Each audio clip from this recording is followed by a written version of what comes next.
I'd like to invite Maura Dunn from Electric Boat to come up and do our next introductions, please. Maura? Good afternoon. It's my distinct honor to introduce Congressman Langevin. As you could see from the rousing round of applause he got when he came into the room earlier, he's a man who doesn't need a lot of introduction in this part of Rhode Island, but nonetheless, I'll give it a go.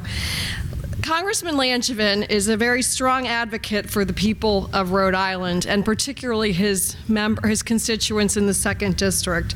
He served the district since 2000, and I think one of the things, there's all kinds of bullets. You can read the long biography that he has in the program, but I think one of the things that's most striking to me about Congressman Langevin is his tireless advocacy for a key theme that you just heard in Admiral Johnson's remarks, which is the fact that we need to have a strong workforce in order to produce the defense products that we're contemplating as a result of the increase in the national defense budget.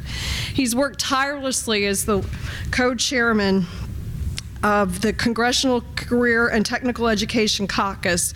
And one of the most important things that caucus does is really work on the Carl D. Perkins Act, which many of you are probably not as familiar with because it doesn't get the attention that the National Defense Authorization Act does. But that essentially funds all the career and technical education programs. And like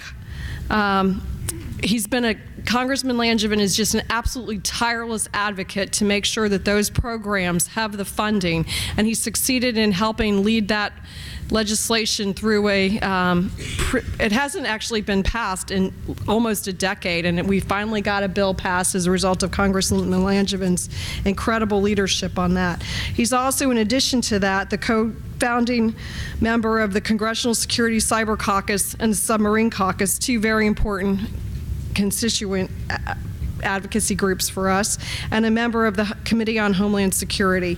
And of course, the senior member of the House Armed Services Committee, of which he is the ranking member of the Emerging Threats and Capabilities Subcommittee. And join me today in giving a rousing welcome to Congressman Langevin.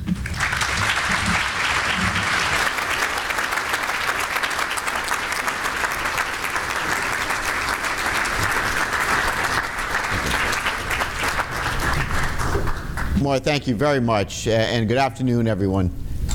Thrilled to be back here at the SENEDIA conference once again. It's, I know, growing and record turnout, and I hope you're enjoying the interaction and the ability to collaborate. We have some great Rhode Island companies here, and glad we could showcase them. And I've often said that this is not just really about the capabilities in on themselves, on their own. It's really showcasing the center of excellence that we have here on our weapon systems, and the contributions that are made to enhancing our national security. So I really do appreciate all the work that you're doing. I want to commend showing you Molly McGee, who does such an awesome job with SENEDIA, and I hope you'll join me in a round of applause. And thank you, Molly. Thank you.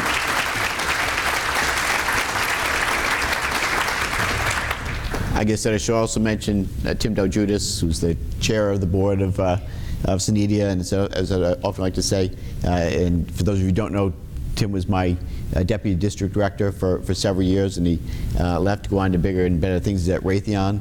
And I like to say that I'm going to take credit for all the good things he does, and anything bad he does, as bad habits he picked up after he left me. So. I really enjoyed hearing Admiral Johnson's talk, and thank you, Admiral, for your service. And I love what you had to say. I'm going to mirror many of the things that you talked about in your speech, and you hit on a lot of key points. But I just want to thank you again for your service. I didn't realize it was just 2 months to go, but look forward to hearing what's happening in the next chapter. You've got so much to be proud of, and thank you for your service. Admiral Johnson, everyone.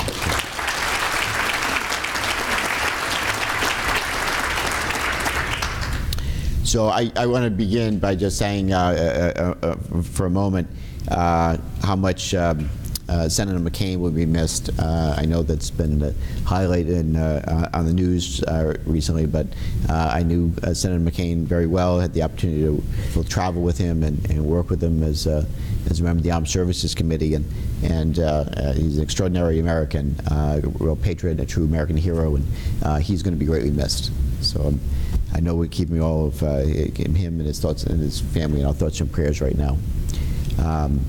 I know that my two colleagues wanted to be here as well, Senator Whitehouse and Senator Reid, but obviously they're doing their work in Washington. But I'm pleased to be here with my colleague, Congressman David Cicilline.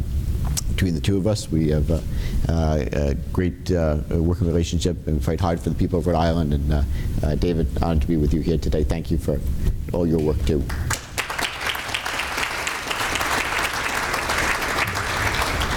State Senator DePalma and Representative Ucci are here as well, and I don't know if I hope I'm not missing anyone else. It's the danger in going down the list if you don't have the real list right in front of you. So hello to everybody. But I'm really excited to be back here once again. Once be able to see firsthand the incredible work you're doing to ensure our service members are never sent into a fair fight. The work that you're doing, I believe, is needed now more than ever. And as outlined in the most recent National Defense Strategy, our competitive military advantage has been eroding as the international security environment becomes more complex and volatile. So your efforts to innovate and deliver enhanced capabilities to the warfighter are paramount to our ability to project power around the globe to protect our nation's interests. The Department of Defense or the U.S. government, for that matter, those simply cannot do it alone. And I believe that's why this public-private partnership, and many of which you're showcasing here today, are really essential to maintaining a technological edge over our strategic competitors. Your work directly enables American strength abroad, and for that we are incredibly grateful for what you do. Still, though, we have to acknowledge a competitive security environment that challenges the U.S.-led international order through new forms of hybrid and ambiguous warfare. And even as we enter the 18th year of our longest conflict, we have to prepare to meet emerging challenges head-on. Doing so, of course, is going to require us to adapt, take risks, and to innovate. So we also have to embrace creativity to remain the most capable military in the world. In the face of these extraordinary threats, we need the right investments and the right strategy to maintain our dominance. So I'm fortunate to serve as a senior member of the House Armed Services Committee. I'm in my 18th year on the committee right now. I'm also very fortunate to serve on the subcommittees on sea power and projection forces, and also tactical air land forces on the House Armed Services Committee. And most especially, I'm very privileged to serve as the ranking member of the subcommittee on emerging threats and capabilities. These responsibilities allow me insight into the varied threats that we face today. And just as you have worked tirelessly on developing technologies that will be game changers for our warfighters, we in Congress are working diligently to make sure that you are supplied with what you need to bring these technologies into the battlefield sooner rather than later. As you all know, our nation faces increasing national security challenges, from the reemergence of Russia to an advancing China, to destabilize nations across the globe. While the new National Defense Strategy emphasizes near-peer competitors as the primary threat facing the U.S., we will likely, obviously, also continue to be heavily engaged in counterterrorism for the foreseeable future. Countries seeking to undermine U.S. strength do not always do so overtly or militarily. They're obviously increasingly using electronic, political, and social means to do so. So this gray zone conflict, clearly hostile acts that don't rise to the level of all-out warfare, will be an enduring challenge that we're going to have to confront in the years ahead. I'm committed to supporting programs that help us to achieve superiority even in these non-traditional conflicts, because I fully expect more engagement in this gray zone area going forward. In terms of specific threats, It seems, of course, not a day goes by that without a news story on how Russia continues to challenge the United States and our allies in an attempt to expand its influence and undermine the public's faith in democracy. We see that, of course, of late in how they try to interfere in the 2016 elections. And as we all know from all intelligence reports and from law enforcement, that they're back at it again for the 2018 elections. Russia has also developed and used uniquely advanced electronic warfare attacks against critical infrastructure in Ukraine, degrading degrading communications networks through jamming and disrupting unmanned aerial vehicles. These techniques have also been deployed in Syria to challenge U.S. forces and our partners there, and Russia continues to blur the line of traditional conflict in other ways, as evidenced by the recent attack by Russian contractors on a base housing U.S. forces. So their boldness is only increasing. Russian submarine activity, of course, in the North Atlantic is higher than we've seen in the last 25 years. And of course, they're not alone. China's naval movements from the North Atlantic into the Mediterranean Sea create a new dynamic, showing that the Chinese Navy is ready and able to now operate globally. So China, of course, plays a much longer game. They're placing big bets on technologies like hypersonics, AI, and quantum computing. They're already benefiting through strategic investments in rare earth minerals and specific U.S. companies and industries. China sends its brightest to Western universities to learn from the work with the best and the brightest thing before going back to China to develop new gear. So we are there, and where they have not gained expertise, they've used cyber espionage to extract intellectual property to advance their programs, leaving American academics and industries to really bear the cost of their research and development. In other areas, of course, the Korean Peninsula has been unsettled now for more than a half a century. And the recent development of technology that could potentially deliver a nuclear warhead did not lower tensions. And I believe that we have to pursue every opportunity, of course, for a lasting peace. However, we still don't have all the details of the President's meeting in Singapore, and North Korean leaders have a history, of course, of failing to honor their commitments anyway, even when they're written down in hard copy. So I worry too about the halting of large-scale exercises with our North Korean allies. I believe that it's essential that we continue to take this threat seriously, as actions that complicate U.S. and South Korean efforts to fashion both a credible deterrent and an effective military response could lead to miscalculation. So I also remain concerned in other areas about Iran's continued support for terrorism through proxies and that conduct destabilized activities in Iraq, in Syria, in Yemen, Lebanon, and elsewhere. Iran clearly continues to develop cyber capabilities as well and attack U.S. interests. Iranian government-backed hacking increased throughout 2017.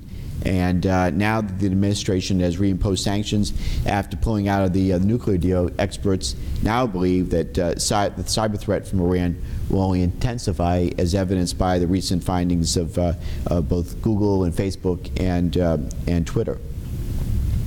So, of course, all of this comes at a time when the Iranian Navy just recently increased its presence in the Straits of Hormuz, and sparking concerns that now that Tehran is showcasing its ability to block international access to the world's most important oil transit corridor.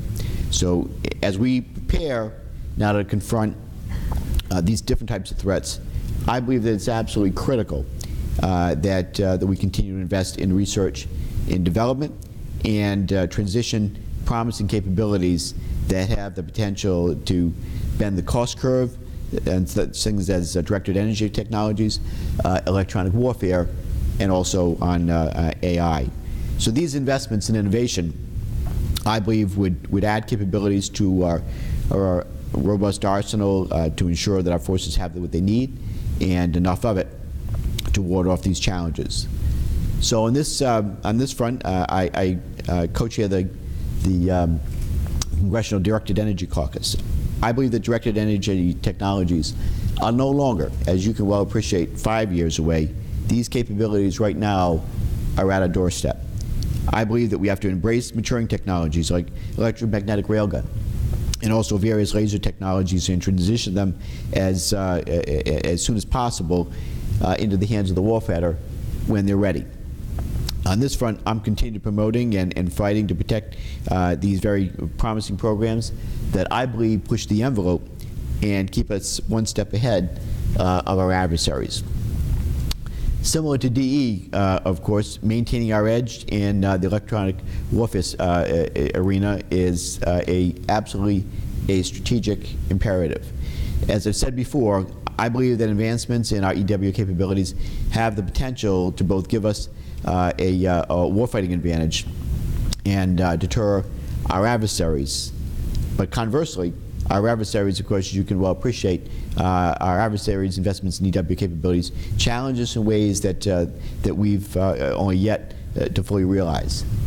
And beyond accelerating critical investments in bridging relationships with industry, I believe that we have to adjust our strategic vision to now encompass maintaining and ensuring the advantage when it comes to EW. I know that in the past we've fallen behind in our EW capabilities, where our adversaries, of course, have advanced, but we are getting back to a level that we should be more comfortable with, but it's going to take continued sustained investment and R&D work and obviously fielding equipment. So on that front, applications also of artificial intelligence, AI, initially through machine learning, is going to have a significant impact across multiple sectors. Within a few years, every new capability fielded by our armed forces is going to operate with some level of machine learning or AI. Now, many of the future applications will be positive, but on this front, of course, there are many threats that still remain. Threats could include faster hacking, robot swarms, or remote attacks, and also auto-generated fake images and video paired with personalized persuasion targeting the political process. So the ongoing development of AI created deep fakes, just by way of example, as used in information warfare, far beyond political interference. So to address these emerging threats, I champion the creation of this year of a new National Security Commission on AI, which will assess how DoD can leverage machine learning and AI to protect against these national security risks. Since I founded the Congressional Cybersecurity Caucus, of course, on another front, nearly a decade ago, cybersecurity, as you well appreciate, has grown from just a niche issue to really now a forerunner in national security policy. We on the Armed Services Committee believe it's critical that we are not only able to engage in cyberspace, though, but also that our weapon systems and platforms are safe from malicious cyber activity. Now, we're right now in an era where, as you can appreciate, every armed conflict going forward is going to contain some type of cyber component to it. As our cyber warriors grow into their mission, we must also ensure that there's contextual growth both within the DoD and, of course, the broader national security community. Commanders new to cyber capabilities both have to understand the capabilities and the range of options they have at their disposal to use them, and they have to be educated to properly employ their effects so that they don't also run afoul of cyber diplomacy or homeland security efforts. So one of the consistencies, of course, in this new domain is the relentless now drumbeat for a better cyber workforce. So on this front, both government and industry are going to be going after the same small pot of highly skilled personnel. So in this area, training, retention, and career flexibility is a key focus area of mine as well. To this end, I introduced a provision in this year's NDAA that strengthens the DoD Cyber Scholarship Program by authorizing an additional $10 million for students pursuing degrees in cybersecurity fields. And just a couple of years ago, I authored a provision that was included in the NDAA that also brings down barriers to allowing the DoD to bring in talent from the private sector for a short period of time, as well as have people from DoD go and work in industry for a period of time, so that both understand areas of best practice. I think this is essential going forward, and I encourage the use of those capabilities. And as we are just a few blocks away, of course, from Newark, let me also say that I'd be remiss if I didn't mention the emergent promise of unmanned underwater vehicles, which have the potential, I believe, to be a force multiplier as deterrence operations become more complex and also aerial denial becomes more extensive. Last week, the Advanced Naval Technology Exercise, I should say later this week, the Advanced Naval Technology Exercise will showcase a variety of these creative technological solutions in the undersea domain, including swarming drones, submersible vehicles, and other unmanned technologies that incorporates AI, machine learning, and autonomy. Emerging technologies promise, I believe, to open up significant new warfighting opportunities and complement existing capabilities. However, development, though, is not enough. We then need to obviously acquire these technologies, and DoD acquisition is, as we often heard, and I know the Admiral talked about this as well. DoD acquisition is often lampooned for its cumbersome bureaucracy, and both Congress and the Department have realized that we must make the process more efficient and agile for the services if we're going to reap the benefits of these technologies going forward. So as such, I believe that we have to encourage the use of contract mechanisms that promote technology development and prototyping. I like what the Admiral had to say, and he set out just the two requirements on the unmanned tanker. I think that's a great example. Beyond, of course, procedural reforms, Congress also has to provide more top cover to allow organizations to innovate without fear of retribution should they fail. This is an area where we need to change the culture. We need to change the thinking. And you know, the Admiral talked about SpaceX and Elon Musk, and I've read the biography, and it's a great read. And I often take a lesson learned from Elon Musk, and he gets mad at his people when they're not failing, because it means they're not trying hard enough. And I think this is something that we need to look in that direction. It's about getting these capabilities into the warfighter and in the hands of the warfighter, and we need to accept risk when systems fail in the R&D phase especially. We're going to learn from those mistakes, and as long as we're doing this together and we understand the risks, and Congress can be a partner with and support companies in these efforts. I believe that we have to continue to encourage this cultural shift, and there are many promising ideas that the DoD invested intellectual equity in, and I'm sure you're familiar with many of these things, only to see the ideas end up in the valley of death, never transition out of the lab. I'm determined that we're going to change that going forward. You know, we used to be there with programs like hypersonics and directed energy, where we had invested, but then our competitors took our ideas and continued to innovate. Well, I'm happy to see that we are again putting some directed energy, if you will, into these programs to get them over the goal line. So many of my colleagues share my enthusiasm. I know they understand that our military needs to be more advanced tools in their arsenal to combat a growing number of threats, and they're looking for innovative solutions from our labs and industry, and they're committed to supporting those efforts.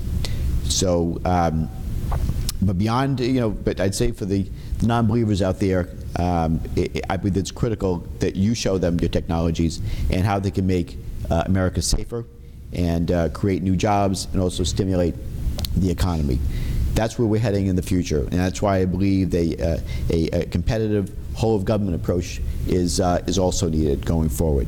So on this front, I believe that we also have to recognize that in order to defeat our adversaries, that we cannot simply hang our hat on funding DoD when our less democratic competitors have no trouble marshaling their collective resources to their advantage.